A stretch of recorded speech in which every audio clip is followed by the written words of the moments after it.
नमस्कार, स्वागत है आपका मैजिकल स्टडी चैनल पर। आज हम यूजीसी नेट पेपर 2 विषय हिंदी से संबंधित साहित्य शास्त्र का भाग 6 लेकर आपके समक्ष उपस्थित है। तो आज की वीडियो में हम बात करेंगे अलंकार सिद्धांत की।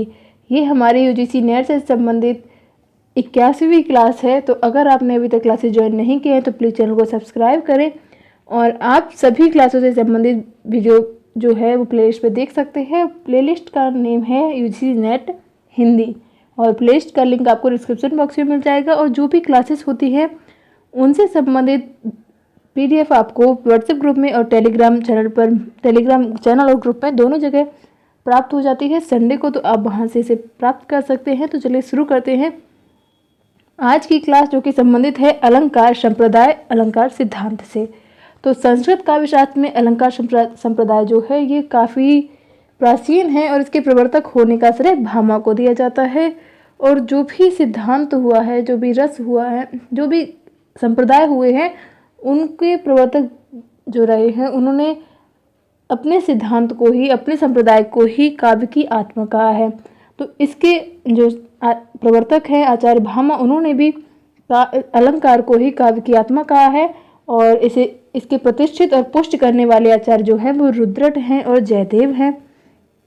इससे अलग दंडी जी, उद्भट जी और भोज और विश्वनाथ, अप्पय दीक्षित, पंडितराज जगन्नाथ ने भी अलंकार संप्रदाय के विकास में बहुत ही महत्वपूर्ण भूमिका निभाई है।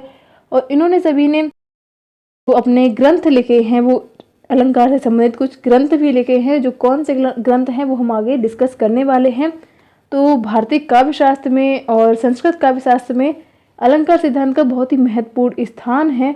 और हिंदी के रीतकालीन कवियों ने अलंकार को काव्य का एक प्रमुख, काव्य में अलंकार को सबसे प्रमुख माना है। उन्होंने उसका विवेचन किया है और उन्होंने प्रारंभ में काव्य शास्त्र के नाम के साथ अलंकार लगाकर ही अपने ग्रंथ लिखे थे। तो चलिए देखते हैं अब आज का वीडियो। लक्ष्मी जी, बहुत बहुत धन्यवाद। आपको हेल्पफुल लगे और आपको पसंद आए, बहुत बहुत धन्यवाद। अभी नेटवर्क इशू की वजह से कुछ वीडियो रुक गया था, तो लेकिन मैं शुरुआत से ही शुरू करूँगी। अगर इस बार स्टॉप होता है तो मैं कभी रात में बना दूँगी ऑफलाइन और आप सुबह कल देख लेना आप सभी। तो लेकिन इसको कंप्लीट करें क्योंकि बड़ा टॉपिक है और महत्वपूर्ण है, तो ऐसे बीच में नहीं छोड़ सकते इसको। और 2 भागों में भी नहीं कर सकते, तो ऐसे टुकड़ों में अध्ययन करना भी अच्छा नहीं लगता है। तो देखते हैं, अगर तीसरी बार भी मेहनत करनी पड़ेगी तो कर लेंगे। तो देखते हैं अलंकार अर्थ क्या है और परिभाषा क्या है। तो अलंकार शब्द की जो व्युत्पत्ति है वो अलम शब्द के साथ कृत धातु के जोड़ से मानी जाती है। तो अलंकार शब्द क्र धातु में अलम उपपद जोड़ने से व्युत्पत्त हुआ है। तो इस प्रकार से हम इसकी व्युत्पत्ति इस प्रकार मान सकते हैं, जो यहाँ परिभाषा देगी, अलम करोति इति अलंकारा, यानी अलंकार वह तत्व है जो उसे अलंकृत करता है, सुशोभित करता है। और अलंकार शब्द की अगर दूसरी व्युत्पत्ति देखें तो वो है अलंक्रियते अनेन इति अलंकारः, यानी जो अलंकार का एक ऐसा उपादान है जो काव्य के सौंदर्य को दर्शाता है। तो आगे हम कुछ परिभाषाएं देखेंगे जो प्रमुख विद्वानों ने दी हैं। यहाँ हम सिर्फ इतना समझ लें कि अलंकार शब्द का जो अर्थ है, अलंकार का अर्थ होता है, अलम का अर्थ होता है पर्याप्त और क्र का होता है करना। तो मूल रूप से संस्कृत में अलम शब्द का जो अर्थ है वो अलंकृत काव्य आदि शब्दों के रूप में प्रयोग किया जाता है। तो हम आचार्य अगर भामा की बात करें तो उन्होंने अपना मत दिया था कि न कांतमपि निर्भूषम विभाति बनिता मुखम, यानी जिस प्रकार कामिनी का मुख सुंदर होते हुए भी आभूषणों के बिना सुशोभित नहीं होता है, उसी प्रकार अलंकारों के बिना काव्य की शोभा बिल्कुल नहीं होती है। तो आगे भी हम उनकी कुछ परिभाषाएं देखेंगे। तो पहले हम देख लेते कौन कौन से, क्योंकि जो भी विद्वान हुए हैं उन्होंने सभी मतों से, सभी संप्रदाय सिद्धांत से संबंधित अपने मत प्रस्तुत किए हैं। तो यहाँ पे हम देखेंगे, पहले सबसे पहले भामा जी की ही बात कर लेते हैं, क्योंकि भामा जी इसके संप्रदाय के प्रवर्तक हैं। तो वक्राविधेय शब्दों अतिकृष्टा वाचामलंकृत, तो ये जो है इसका अर्थ क्या होता है कि शब्द और अर्थ का वैचित्र्य यानी वक्रता ही अलंकार है। और दंडी जी ने क्या माना है कि काव्य शोभाकरान धर्मान अलंकारान प्रचक्षते, यानी काव्य में शोभाकारक धर्म अलंकार कहे जाते हैं।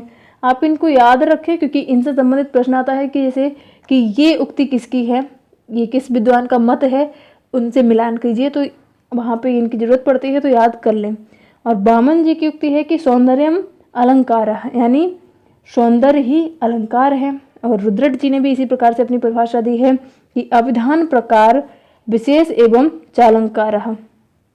तो सभी विद्वान जो थे, इन परिभाषाओं को अगर हम देखते हैं तो इनसे यही पता चलता है कि सभी आचार्यों ने अलंकार शब्द का व्यापक अर्थ ग्रहण किया है। और अलंकार शब्द से इनका अभिप्राय यही है कि काव्य को अलंकृत करने वाले किसी बाहरी तत्व से नहीं, लेकिन जो रस, ध्वनि, गुण, वक्रोक्ति है, उन्हीं आंतरिक तत्वों को अलंकार के अंतर्गत ये मानते थे। यानी अलंकार शब्द से इनका अभिप्राय यही था कि काव्य को अलंकृत करने वाले आंतरिक तत्व यानी रस, ध्वनि, गुण, वक्रोक्ति, ये सभी अलंकार के अंतर्गत आते हैं। तो आप समझ सकते हैं कि काव्य के अंतर्गत जो भी उसको सुशोभित करते हैं वो अलंकार हैं। और अलंकारवादियों ने अलंकार को काव्य की आत्मा स्वीकार किया है। जैसा हमने सभी संप्रदाय के, अगर जैसे रस की बात करें तो रस को काव्य की आत्मा माना है, तो इस प्रकार से इसको भी अलंकारवादियों ने अलंकार को ही काव्य की आत्मा स्वीकार किया है और उसे काव्य का अनिवार्य तत्व माना है। लेकिन जो रसवादी और ध्वनिवादी आचार्य थे, उन्होंने अलंकार को काव्य की आत्मा स्वीकार नहीं किया है। ध्वनि सिद्धांत हम बाद में डिस्कस करेंगे। तो वे अलंकार को इसे एक ऐसा उपादान मानते थे कि जो काव्य को सुसज्जित, सुशोभित मात्र करता है। तो वह काव्य के लिए आवश्यक तत्व तो हो सकता है, उनका ऐसा मानना था, लेकिन ऐसा नहीं था कि वो अनिवार्य तत्व है। उनका मानना था कि हाँ, वो जरूरी हो सकता है, ऐसा है कि आवश्यक है प्रयोग करना उसका, लेकिन ऐसा नहीं है कि उसके बिना काव्य की रचना नहीं की जा सकती, ऐसा मानना था ध्वनि सिद्धांत वालों का। तो जब ध्वनि सिद्धांत पढ़ेंगे तो समझ में आ ही जाएगा। तो देखते हैं आगे क्या है, अलंकार और अलंकार्य। हाँ, ये चीज समझ ले कि अलंकार क्या है और अलंकार्य क्या है, क्योंकि इसमें थोड़ा कंफ्यूजन आप सबको हो सकता है।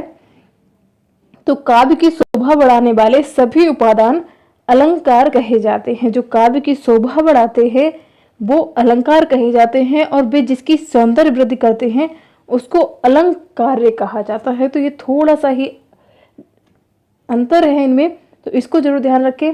और वैसे अगर हम आचार्य विश्वनाथ के मत की बात करें तो उन्होंने कहा था अलंकार काव्य शोभा को बढ़ाने वाले रस, भाव, ये सभी में सहायक हैं और अर्थ में अस्थिर धर्म है। और काव्य की शोभा को ये उसी तरीके से बढ़ाते हैं जैसे आभूषण किसी स्त्री की सुंदरता को बढ़ाते हैं, ऐसा विश्वनाथ जी ने माना था। और सबकी परिभाषाएं मैंने यहाँ नहीं दी हैं, तो आप बस इतना ध्यान रखें। और हाँ, रामचंद्र शुक्ल जी का भी एक मत ध्यान आ जाता है तो बता देती हूँ। रामचंद्र शुक्ल जी ने कहा था कि भावों को उत्कृष्ट दिखाने और वस्तुओं के गुण, रूप और क्रिया को अधिक तीव्र अनुभव कराने में कभी कभी सहायक होने वाली युक्ति ही अलंकार है। तो इन सभी विद्वानों के मत को ध्यान रखें, क्या पता किसी से भी क्वेश्चन आ सकता है।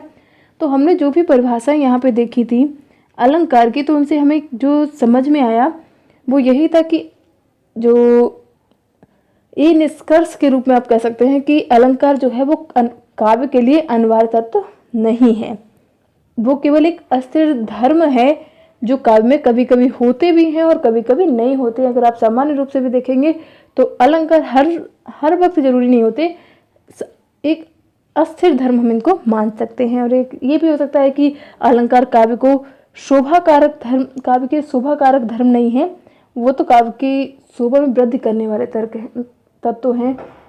तो और काव्य का सौंदर्य जो है वो रस और भाव से ही आता है। तो अलंकार का गौरव इसी सौंदर्य की अभिवृद्धि करने के लिए किया जाता है, तो महत्वपूर्ण वही हो जाता है। आगे देखें अलंकार संबंधी ग्रंथ।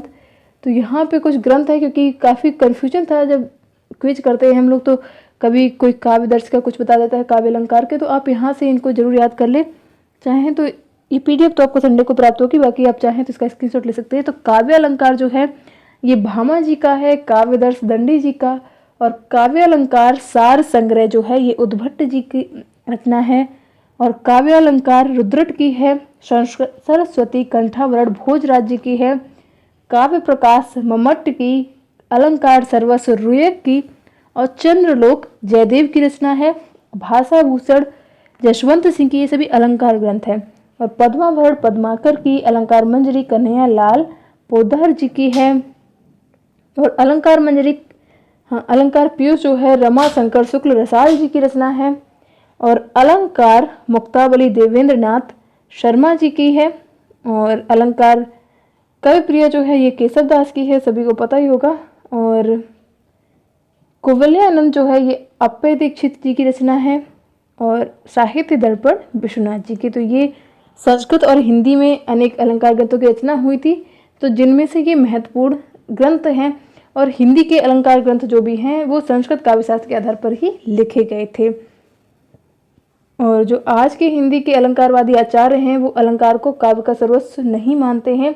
वो बस इतना मानते हैं कि अलंकार सौंदर्य बढ़ाने के लिए है, काव्य के तत्व के रूप में हम इसका प्रयोग कर सकते हैं। अब देखते हैं अलंकार संप्रदाय का विकास किस प्रकार हुआ और कहाँ से इसका माना जाता है। तो अलंकार संप्रदाय जो है, पहले मतों पे जाने से पहले हम बात करें तो संस्कृत काव्यशास्त्र में कार्यक्रम की दृष्टि से अगर हम देखें तो रस संप्रदाय जो है वो सबसे प्राचीन है और उसको हमने डिस्कस किया था। लेकिन काव्यशास्त्र में जो अविच्छिन्न परंपरा थी उसका प्रारंभ भामा जी से ही माना जाएगा, यानी अलंकार से ही माना जाएगा। और वो अलंकारवादी ही, भामा जी अलंकारवादी ही आचार्य थे। तो इस दृष्टि से हम ऐसा मान सकते हैं कि अलंकार संप्रदाय काव्य का सबसे पहला संप्रदाय है, ये चीज़ ध्यान रखें। तो अलंकारवादी आचार्यों में भामा आते हैं, दंडी, उद्भट, रुयक और भोज, जयदेव, अप्पय दीक्षित सभी के नाम लिए जा सकते हैं, क्योंकि इन्होंने अलंकार पर अपने विचार भी प्रस्तुत किए हैं। तो ये मूल रूप से अलंकारवादी नहीं है, आप ये कहेंगे कि मैम ने इस तरह से करा दिया, और लेकिन मूल रूप से नहीं है, लेकिन सभी ने अपने विचार प्रस्तुत किए हैं। तो इस रूप में हम इन्हें अलंकारवादी आचार्य की दृष्टि से भी देख सकते हैं। तो यहाँ पे हम कुछ अलंकारवादी आचार्यों के मत देखेंगे। तो सबसे पहले हम भामा जी से ही शुरुआत करेंगे, अलंकार से संबंधित हैं। तो भामा अलंकार संप्रदाय के प्रवर्तक माने जाते हैं और इनके ग्रंथ का नाम है काव्य अलंकार, जिसमें 6 परिच्छेद हैं, 400 श्लोक हैं, 40 अलंकार हैं। तो ये अलंकार शास्त्र का अति व्यवस्थित और विवेचनपूर्ण ग्रंथ है। तो इनके अनुसार अलंकार काव्य को अलंकार जो है वो काव्य का प्राण तत्व है। इन्होंने कहा है कि न कांतमपि निर्भू संविभाति बनिता मुखम, यानी जो अभी हमने बात की थी स्टार्टिंग में।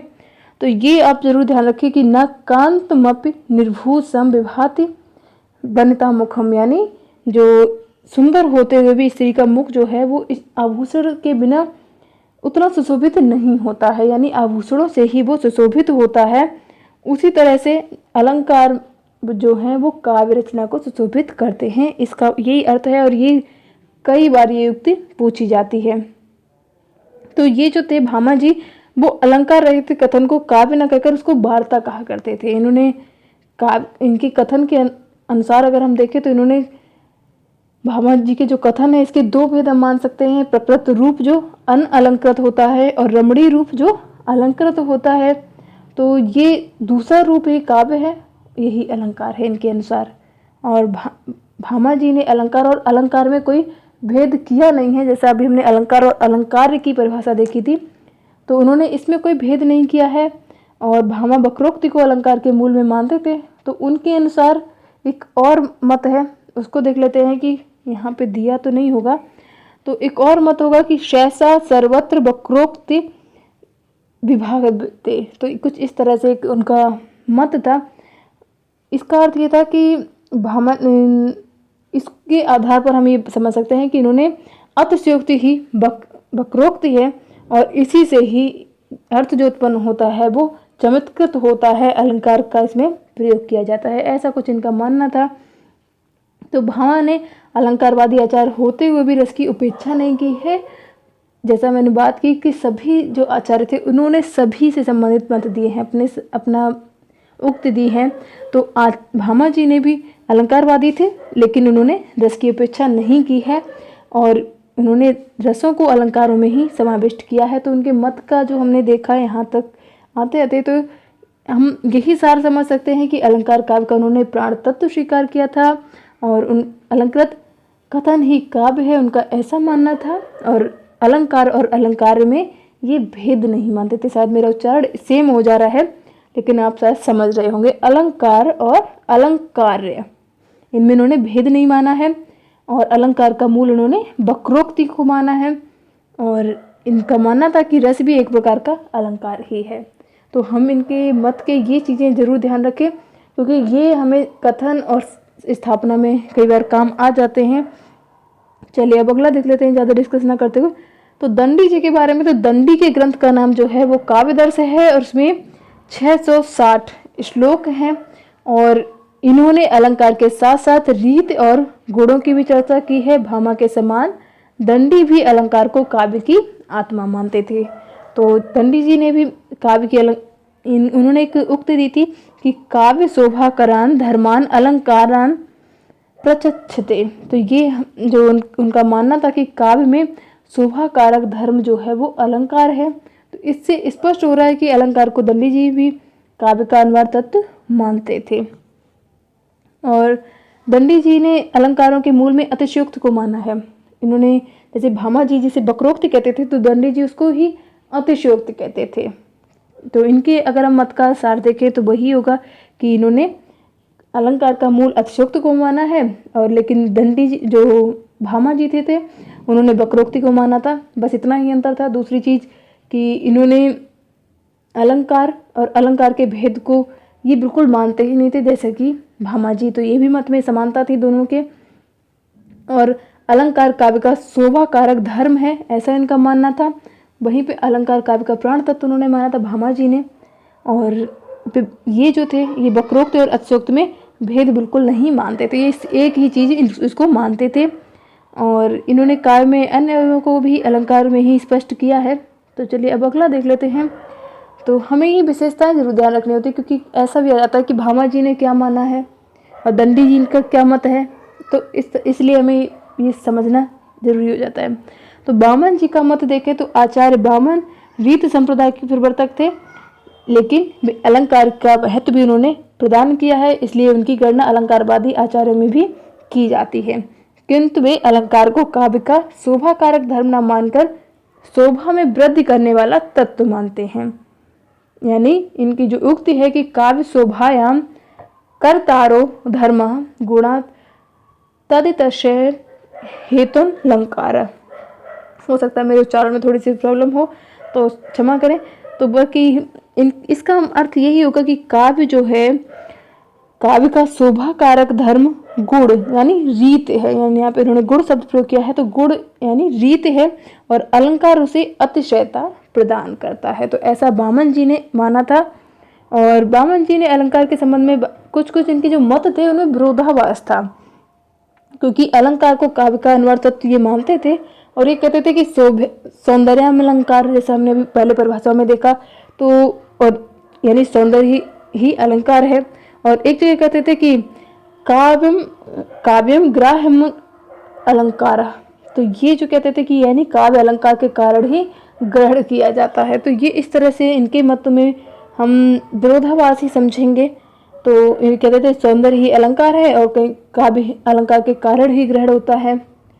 तो बामन जी ने अपने जो विरोधाभास को उन्होंने खुद ही समझ लिया था, इसलिए उन्होंने ये भी कहा था कि गुण जो है काव्य का नित्य धर्म है और अलंकार अनित्य धर्म है, ऐसा उन्होंने स्वयं मान लिया था। और इनके ग्रंथ का नाम हम देख चुके हैं, वो काव्य अलंकार सूत्रवृत्ति है। तो जिसमें गुण को काव्य की इन्होंने आत्मा स्वीकार किया है, और ये अलंकार को प्रमुख तत्व मानते थे, और ये रीत संप्रदाय के प्रवर्तक थे। तो हमें इनके मत से यही निष्कर्ष निकलता है कि बामन रीत संप्रदाय के प्रवर्तक होते हुए भी अलंकार संप्रदाय के प्रभाव से ये मुक्त नहीं हो पाए। तो अलंकार जो है बहुत ही महत्वपूर्ण भूमिका निभाते हैं। दिनेश जी गुड मॉर्निंग तो नहीं होगी अभी। तो चलिए अगला देखते हैं कुंतक का मत। तो आचार्य का कुंतक जो थे वो काव्य में अलंकार के पक्षधर हैं, तथा किंतु वे अलंकार को काव्य का शोभा कारक धर्म न मानकर उसे उपादान कारण ही स्वीकार करते हैं। तो ये मानते हैं कि अलंकार जो है वो काव्य का शोभा कारक धर्म नहीं है, ये उसका उपादान कारक है। तो इनके अनुसार काव्य ना तो अलंकार है और ना ही अलंकार, यानी ना तो उसकी अलंकार जो है ना ही काव्य को शोभा प्रदान कर रहा है, कुछ इस तरह से इनका मानना था। तो आचार्य कुंतक जो थे ये वक्रोक्ति संप्रदाय के प्रवर्तक थे। आप कंफ्यूज ना हो कि यहाँ पे अलंकार में प्रयोग हो गए, तो ये वक्रोक्ति संप्रदाय के प्रवर्तक थे। और लेकिन इन्होंने उसके बाद भी इन्होंने अलंकार पर विचार प्रस्तुत किया है। तो इन्होंने दोनों का इनका मानना था कि दोनों का ही समन्वित रूप ही काव्य है, यानी अलंकार और अलंकारिक का दोनों का समन्वित रूप ही काव्य है, ऐसा इनका मत था।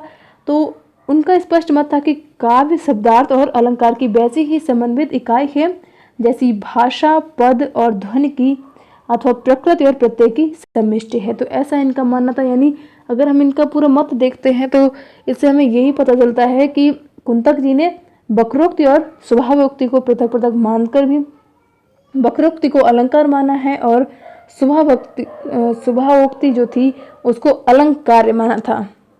तो इनके मत के अनुसार अलंकार और अलंकार्य जो है ये बिल्कुल अलग अलग तत्व थे और वक्रोक्ति अलंकार का मूल है, ऐसा इनका मानना था। और वक्रोक्ति को ही ये अलंकार काव्य की आत्मा मानते थे। तो ये सभी आचार्य का जो है उसमें लिखा है कि जो वस्तु भामा के काव्य अलंकार की टीका है, तो यानी भामा जी ने जो काव्य अलंकार लिखा था उसकी ये टीका है और इसमें 41 अलंकारों की परिभाषा दी गई है और उदाहरण दिए गए हैं। ये गुण और अलंकार को काव्य में चारुता यानी सुंदरता का द्योतक मानते थे, किंतु गुण और अलंकार की सत्ता को अलग अलग स्वीकार करते थे। तो ये ऐसा इनका मत था। तो चारुत्व क्या है, अगर हम चारुत्व को समझे तो अगर इस प्रश्न पर हम विचार करें तो यही समझ में आएगा कि उक्ति का विशिष्ट प्रयोग ही चारुत्व है।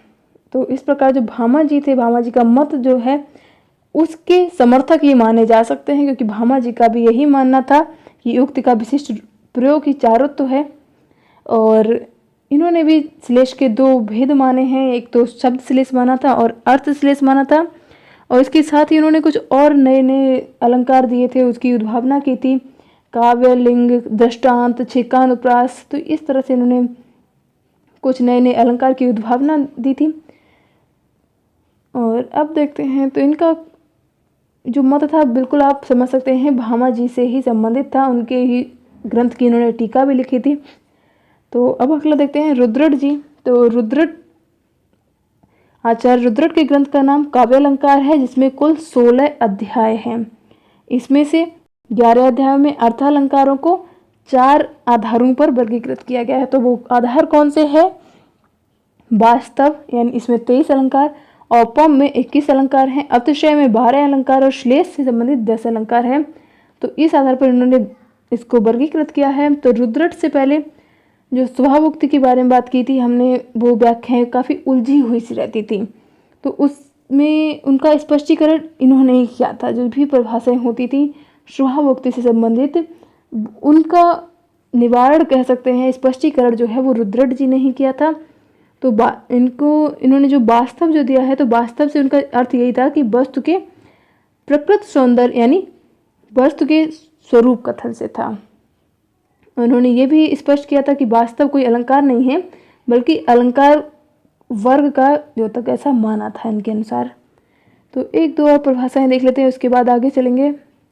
अलंकार तो काफ़ी बड़ा टॉपिक है। तो आचार्य रुयक की बात करें तो 12वीं शताब्दी में आचार्य रुयक ने अलंकार सर्वस्व नामक ग्रंथ लिखा था, और जिसमें अलंकारों का विस्तृत विवेचन किया है, और जिसमें 72 अर्थालंकार हैं और 6 शब्द अलंकार। तो रुयक ने अलंकार शब्द का जो पर्याप्त विकास इन्होंने किया था, ये वैसे तो ध्वनवादी आचार्य थे और उनके ग्रंथ पर ध्वनि सिद्धांत का काफ़ी प्रभाव देखा जा सकता है। अलंकार सर्वस्व पर ध्वनि सिद्धांत का काफ़ी प्रभाव देखा जा सकता है। और एक लास्ट होंगे आचार्य जयदेव जी। तो जयदेव के अलंकार ग्रंथ का नाम चंद्रालोक है, और इस ग्रंथ में उन्होंने पूर्ववर्ती आचार्य जो थे मम्मट जी, उनकी आलोचना करते हुए कहा था कि अंगीकरोत या काव्यम शब्दार्थम वन लंकृति, यानी जो आचार्य अलंकार रहित रचना को काव्य मानते हैं, वे विद्वान अग्नि को भी उष्णता रहित मानते हैं, ऐसा इनका मानना था। और इनके कई सारे कथन रहते थे। तो चंद्रालोक जो है, इसमें इन्होंने 104 अलंकारों का वर्णन किया है। यहाँ पे मैंने दिया नहीं, आप ध्यान रखें, चाहे तो नोट कर सकते हैं। तो इन्होंने 104 अलंकारों का वर्णन किया था उसमें, और 6 जिसमें 100 जो थे वो अर्थालंकार थे और 4 शब्द अलंकार थे। वो मैंने यहाँ पे देना भूल गई हूँ, तो आप इसे ध्यान रख सकते हैं। तो संस्कृत में जो इन अलंकारवादी आचार्य के से अलग मम्मट हुए आनंदवर्धन, अभिनव गुप्त और आचार्य विश्वनाथ हैं, तो सभी के नाम उल्लेखनीय हैं जिन्होंने काव्य में अलंकारों के महत्व को स्वीकार किया है, लेकिन वे अलंकारों को काव्य का अनिवार्य तत्व नहीं मानते थे, ये जरूर ध्यान रखें। अब हम बात करेंगे हिंदी के अलंकारवादी आचार्य की। जैसे अभी हम रामचंद्र शुक्ल जी का मत देख चुके हैं, तो अब हम ज़्यादा नहीं देखते हैं। यहाँ पे हिंदी में रीतकालीन आचार्यों ने अलंकारों का पर्याप्त विवेचन किया। इसमें से केशव का नाम उल्लेखनीय है। उनकी जो एक उक्ति है, ये जो लिखा है यहाँ पे, वे अलंकार को काव्य का अनिवार्य तत्व मानते थे। तो इनका एक जो कथन था कि जदप सजात नहीं होना चाहिए, सुजात होगा। जदप सजात सुलक्षणी सुबिरन सरस सुब्रत और भूषण बिनु न विराजिए कविता बनता मित्र। तो यानी कविता रूपी सुंदर स्त्री अच्छी जात, लक्षण, वर्णों, छंदों रसों से युक्त होने के पश्चात भी बिना अलंकार से शोभित नहीं होती है। कुछ इस तरह से इनका मानना था। यानी जैसे जिस प्रकार से अलंकारों के बिना कविता और आभूषणों के बिना स्त्री शोभा नहीं पाती है, भले ही वो चाहे कितनी भी उत्तम जात की हो, सुलक्षणा हो, सुंदर वर्ण की। मेरी डीपी नहीं दिखती, बाद में बात करते हैं। और बाकी रसपूर्ण हो, रसीले हो, तो ये सब इनका मानना था कि भले ही क्यों ना हो, लेकिन वो जो अलंकार से ही सुशोभित हो सकती है। इनका अभिप्राय यही था कि चाहे दुनिया भर के गुण हों उसमें, लेकिन कविता बिना अलंकार के सुशोभित नहीं होती है। अलंकार यानी इन्होंने अनिवार्य तत्व उसका माना है। और आचार्य शुक्ल जी की बात करें तो रीतकाल की अगर हम बात कर रहे थे, तो रीतकाल में अलंकारवादी आचार्य बहुत सारे हुए हैं। जसवंत सिंह थे जिन्होंने भाषा भूषण लिखा था, आचार्य गोप थे और जिन्होंने रामचंद्र भूषण लिखा था, रामचंद्रावर्ण लिखा था। तो इस तरह से रीतकाल में बहुत सारे अलंकार ग्रंथ लिखे गए हैं, लेकिन वे सब संस्कृत ग्रंथों को आधार बनाकर लिखे गए थे। इनमें कोई मौलिक ग्रंथ नहीं था। तो आधुनिक युग की बात करें तो आचार्य शुक्ल जी का मत था कि भावों को उत्कृष्ट दिखाने और वस्तुओं के रूप, गुण और क्रिया का तीव्र अनुभव कराने में कभी कभी सहायक होने वाली उत्तर ही अलंकार है। उक्त ही अलंकार है, ऐसा उनका मानना था रामचंद्र शुक्ल जी का। तो अगर हम सभी मत देखें तो हमें यही स्पष्ट होता है कि अलंकार काव्य शोभा में वृद्धि करने वाला तत्व है। हिंदी के अलंकारवादी आचार्यों का ऐसा मत था कि जो अलंकार है वो काव्य में शोभा करने वाला तत्व है और अलंकार काव्य का अनिवार्य तत्व न होकर सहायक तत्व है, ये इन्होंने ऐसा भी माना है। और अलंकार में इन्होंने भेद दिया है और अलंकार से अलंकार को अलंकृत किया जाता है। और अलंकार में मूल रूप से वक्रोक्ति जो है वो निहित रहती है, ऐसा भी इनका मानना था। अब और देख लेते हैं काव्य में अलंकारों का स्थान, महत्व और उपयोगिता। तो अगर हम बात करें तो काव्य को आकर्षक बनाने के लिए भी अलंकार का प्रयोग होता है। तो अलंकार काव्य की शोभा को बढ़ाने वाले तत्व हैं, सभी जानते होंगे, और तत्व के रूप में बहुत ही महत्वपूर्ण भूमिका निभा रहे हैं। तो कुछ आचार्यों ने अलंकार को काव्य का अनिवार्य तत्व नहीं माना है। हमने परिभाषाएं देखी उसके आधार पर, तो उसे काव्य की आत्मा के पद पर प्रतिष्ठित किया है। कुछ ने माना है कि हाँ यह आत्मा है, किसी ने माना है अनिवार्य तत्व नहीं है। तो हम इस विवाद पर चर्चा नहीं करते हैं, बस ये देखते हैं कि यहाँ पे इसका स्थान क्या है, इसका महत्व क्या है। तो सबसे पहले है काव्य को आकर्षक बनाने के लिए इसका प्रयोग किया जाता है। तो जैसे हमने सभी परिभाषाएं देखी, तो उसमें जैसे कोई भी सुंदरी आभूषण को धारण किए बिना कर लेने पर, जो आभूषण अगर धारण कर लेती है तो वो अपने सौंदर्य में चार चांद लगा लेती है। उसी प्रकार से अलंकार जो हमारी कविता में, हमारे काव्य में अगर हम अलंकारों का प्रयोग कर लेते हैं तो बहुत ही वो सुंदर हो जाते हैं, सुशोभित हो जाते हैं। तो ये मत था, ये सभी ने निर्विवाद रूप से स्वीकार किया था। और ये भी माना था कि अलंकार से भले ही काव्य के बाह्य सौंदर्य में वृद्धि होती है, लेकिन क्यों ये जो है वो इतना निर्विवाद है कि अलंकार विहीन कविता काव्य रसिक से उत्कृष्ट नहीं की जा सकती। यही माने आप, बाकी तो नहीं मान सकते। कुछ सभी के मत में भेद ही रहता है। तो काव्य को प्रभावक बनाने का अर्थ यही हुआ कि जैसे कि हरिऔध जी की एक पंक्ति थी कि बरसा रहा है रवि अनल, भूतल तवासा जल रहा। तो इसमें यही मानना था कि आज बहुत गर्मी है और कोई नहीं होना चाहिए, कोई बात नहीं, मुझे ये सुबह की क्लास मिस हो गई थी तो इसलिए करना पड़ा, कोई बात नहीं सर।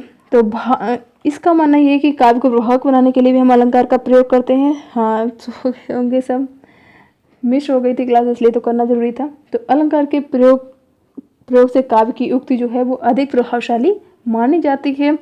पाठक और श्रोता अधिक तीव्रता के साथ उस भाव को ग्रहण करते हैं। बाकी भाव के स्पष्टीकरण के लिए भी अलंकार का हम प्रयोग करते हैं। तो अलंकार का एक उपयोग भाव को अधिक तीव्रता देने के लिए भी किया जाता है। बाकी अब देख लेते हैं अलंकार के भेद, बस भेद रह गए हैं, बाकी तो पूरा डिस्कस हो गया है। तो अलंकार के तीन भेदों में विभक्त किया गया, शब्दालंकार, अर्थालंकार और उभयालंकार। तो इन्हीं को हम डिस्कस करेंगे। शब्दालंकार क्या है? तो अलंकारों का जो वर्गीकरण है वो कथन भंगिमा को ही अलंकार कहा जाता था, तो उनके आधार पर क्या गया। तो शब्दालंकार देखें तो शब्द पर अवलंबित अलंकार शब्दालंकार होता है, अतः उस शब्द का समानार्थ देने पर अलंकार समाप्त हो जाता है, ऐसा माना जाता है। तो श्लेष, यमक, अनुप्रास और वक्रोक्ति इसी प्रकार के अलंकार हैं। यहाँ पे एक दिया गया है कि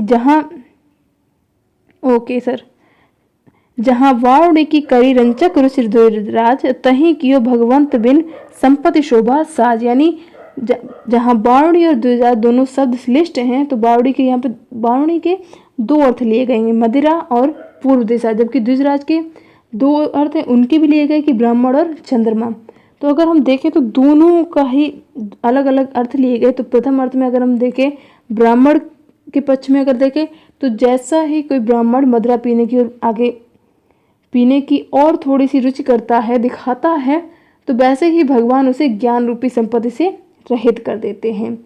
और भाव यह है कि मदिरा पान करने वाला ब्राह्मण जो है उसका ज्ञान नष्ट हो जाता है, यही भाव हो सकता है। बाकी अगर दूसरा इसका अर्थ देखें द्विजराज का अर्थ यहाँ पे, तो दूसरा अर्थ ये होगा चंद्रमा के पक्ष में अगर देखें तो जैसे ही चंद्रमा ने पूर्व दिशा की ओर गमन किया कि सूर्य ने उसे शोभा और सौंदर्य रूप की संपत्ति से विहीन कर दिया, तो ऐसा माना जाता है। यानी भाव इसका यही होगा कि प्रभात वेला में जैसे ही सूर्य पूर्व से निकलता है, सूर्योदय से होने से पहले उसकी जैसी चमक होती है वो धीमी पड़ जाती है, फीकी पड़ जाती है।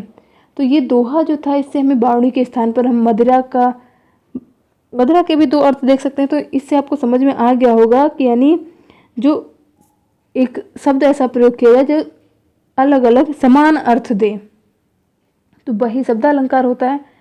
और अर्थालंकार की बात करें, वीडियो ज़्यादा बड़ा हो जाएगा। अर्थालंकार की बात करें तो शॉर्ट में ही कर लेते हैं डिस्कस। तो जहाँ अलंकार शब्द विशेष पर अवलंबित न रहकर अर्थ पर आधारित होता है, वहाँ अर्थालंकार होता है। उपमा, रूपक, उत्प्रेक्षा आदि अलंकार इसी वर्ग के होते हैं। और एक यहाँ पे परिभाषा दी गई, वो उदाहरण दिया गया है कि मुख मयंक सम मंजु मनोहर, यानी मुख चंद्रमा के समान सुंदर और मनोहर है। तो यहाँ पे एक उपमा दी गई, क्योंकि जो मुख है ये उपमेय है, समानता किसी की गई, मयंक तो ये जो उपमान है, तो इसके गुण पर के आधार पर चर्चा की गई। तो मयंक के स्थान पर चंद्रमा का कोई अर्थ जो है हम यहाँ पे पर्यायवाची यहाँ पे रख सकते हैं, तो उपमा अलंकार समाप्त नहीं होगा। और अगला देख लेते हैं उभयालंकार। तो यहाँ जहाँ कवि की उक्ति में शब्दालंकार और अर्थालंकार इस प्रकार घुले मिले हों कि पृथक न हो सके, वहाँ उभयालंकार होता है। संकर, संसृष्टि आदि उभयालंकार होते हैं। यहाँ पे एक उदाहरण दिया गया है कि साधु चरित शुभ सरित कपासु और निरस विशद गुणमय फल जासु, और जो सही दुख पर छिद्र दुराबा और बंदनीय जहीं जग सुज पावा। तो इससे स्पष्ट हो रहा है यहाँ पे निरस विशद गुणमय फल, छिद्र शब्द यहाँ पे जो प्रयोग किए गए ये श्लिष्ट हैं, और साधु के प्रसंग में इसका अर्थ यही होगा। और कपास का प्रयोग किया गया है, जो उज्ज्वल गुणमय परिणाम जो हैं ये दोष हैं।